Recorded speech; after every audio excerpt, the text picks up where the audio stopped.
Hello friends. Now, when we design an embedded system, there are many challenges are to be faced. And very simple, power consumption should be less, speed should be more. Let's see each and every point in detail.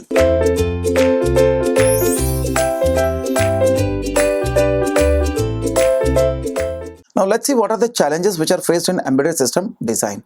Generally, when we design an embedded system, there is no problem in case of processing, but generally the problem which comes in mechanical and electrical designs which are included in embedded system.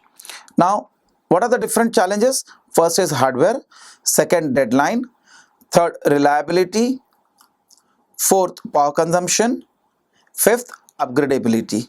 Let's see one by one each and every challenge. Now very first is hardware. As we know, the hardware is heart of the embedded system and it has very important role in meeting the manufacturing cost constraints and performance deadlines. Now if I take cheaper hardware, it may not meet the deadlines, so it may miss the deadlines, so that is also not good. Now if I take a costly hardware, definitely the cost is increased, then it won't people won't purchase that type of embedded system, so it is also not good. So when I'm designing an embedded system, the hardware should be such that it should meet the deadlines, it shouldn't be too costly. Deadline. Now meeting the deadline is another challenge in embedded system designs. Now if embedded system is too slow, it is not good. If it is too faster, it is again not good, because in both the case the performance will be degraded. So it should be designed in such a way that the deadline should be matched. So if I try to increase the speed of the hardware, definitely the cost of the hardware will increase. Increasing the clock rate will not make more difference in execution time, because if the clock rate is increased, the instruction fetching will be increased, or time for fetching the instruction will be increased, but that execution will take time, because execution or the completion of the task is also dependent on the supporting subsystems. Now because program speed may be limited, the memory of the system, that is memory of the system, is limited, and again I have to limit the program speed. The next challenge is power consumption. Now why power consumption is a challenge? Because if I increase the speed of my embedded system, the power consumption will be increased. Since the power consumption will be increased, it will have more heat dissipation. If heat dissipation is more, then the performance will be degraded. Second is, if I reduce the speed of the embedded system, which will reduce my power consumption, but then reducing the speed will not meet the deadlines, again the performance will be degraded. Power consumption is more important because my embedded systems are battery operated systems.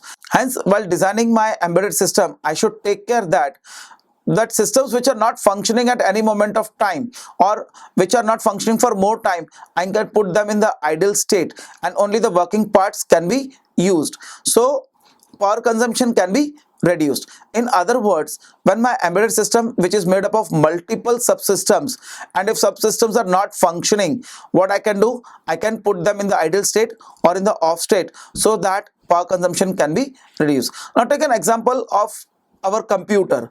If I keep my computer for idle for long time, what my operating system does in computer, it switch off the hard disk, it will switch off the monitor, it will keep the other devices in the rest mode, or it will put them in the minimum power consumption mode, and when I need, again I can activate and then use it. Same I can do in designing my embedded systems. Now in embedded systems, I can switch off or disable the systems which are not needed at that moment of time, or some more moment of time.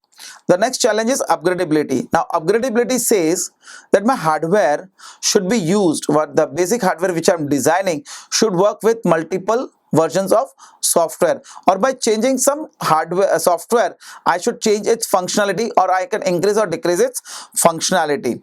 So hardware platform may be used for different versions of products with few or no changes, however, to be able to add new feature by changing the software. Now take an example that if I'm designing my 8051 base system, or I'm using 8051 microcontroller, the basic hardware should be such that by adding some new devices and some software to it, I can change its functionality. But after changing the functionality, or once the system is designed, I cannot change it. It is a fixed system. That's why it is called as embedded system. The next challenge is reliability. Now reliability says reliability is more important in case of safety critical systems. Now if my system is lacking the reliability, then consequences can be dangerous or disastrous. Take an example of missile guidance system. Now if the systems are not reliable, what will happen? They will miss the deadlines. Now missing the deadlines means it may go from the point where it is targeted, and if it goes to different place, that result may be disastrous. Take another example of nuclear power plant, which I've already explained. Now in case of nuclear power plants, a small part or the small delay in the time may be disastrous. So the embedded systems which are designed should be highly reliable, and they should work for long span of time. Thank you.